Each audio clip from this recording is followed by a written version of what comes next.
Halo guys, welcome to my video bersama aku Cindy Amanda dengan NPM A1C024015 dari Program Studi Pendidikan Matematika kelas 1B, mata kuliah Pengelolaan Pendidikan, dosen pengampu Dr. Muhammad Kristiawan MPD, dengan materi Filsafat Pendidikan dan Manajemen Pendidikan. Selamat menyaksikan.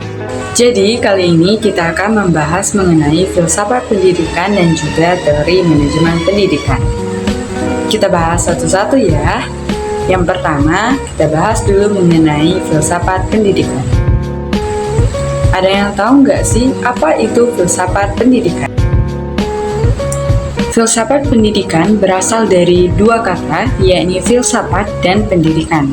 Filsafat memiliki arti cinta kebijaksanaan, sedangkan pendidikan memiliki arti proses mendewasakan seseorang dengan cara pengajaran dan pelatihan.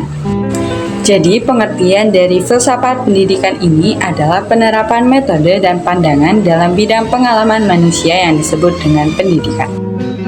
Tujuan filsafat pendidikan yakni untuk menjadikan seseorang sebagai manusia yang lebih mendidik dan juga dapat membangun diri sendiri.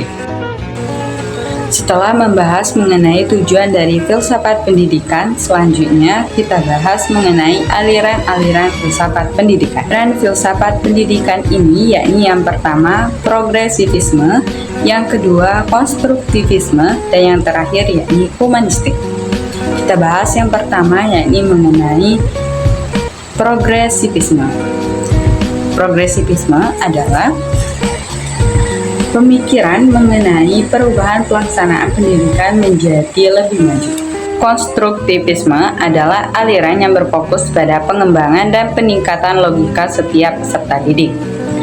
Dan yang terakhir yakni humanistik adalah aliran yang memfokuskan peserta didik untuk berpikir kritis. Secara pribadi, apa sih manajemen pendidikan itu? Manajemen pendidikan adalah suatu kegiatan yang berupa proses kerjasama sekelompok manusia dalam organisasi pendidikan untuk mencapai tujuan pendidikan dengan memanfaatkan sumber daya yang ada agar tercapainya tujuan secara efektif dan efisien. Selanjutnya kita bahas mengenai unsur-unsur manajemen pendidikan. Unsur-unsur manajemen pendidikan ada 7. Yang pertama yakni manusia, yang kedua barang, yang ketiga mesin, yang keempat uang, yang kelima metode, yang keenam pasar, dan yang terakhir yakni waktu.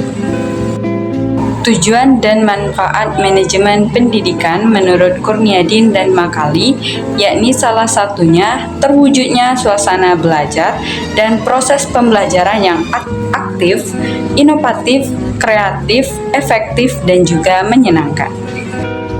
Komposisi keterampilan manajemen ada 3. Yang pertama yakni keterampilan teknik untuk menggunakan alat-alat. Yang kedua yakni keterampilan manusiawi untuk kemampuan bekerja dengan orang lain. Yang terakhir yakni keterampilan konseptual, kemampuan mental untuk memadukan semua kepentingan. Ruang lingkup manajemen pendidikan terbagi dalam 8 ruang lingkup. Yang pertama yakni kurikulum, yang kedua yakni personalia, yang ketiga peserta didik, yang keempat sarana dan prasarana, yang kelima keuangan atau pembiayaan, yang keenam administrasi, yang ketujuh humas, dan yang terakhir yakni layanan khusus. Prinsip manajemen pendidikan menurut Douglas: 1. Memprioritaskan tujuan di atas kepentingan pribadi dan kepentingan mekanisme kerja. Yang kedua yakni mengkoordinasikan wewenang dan tanggung jawab. Dan yang ketiga yakni mengenal secara baik faktor-faktor psikologis manusia, dan lain-lain. Berikut kesimpulan dari materi yang telah saya sampaikan. Itulah tadi pembahasan mengenai materi filsafat pendidikan dan juga teori manajemen pendidikan. Sampai berjumpa di video selanjutnya.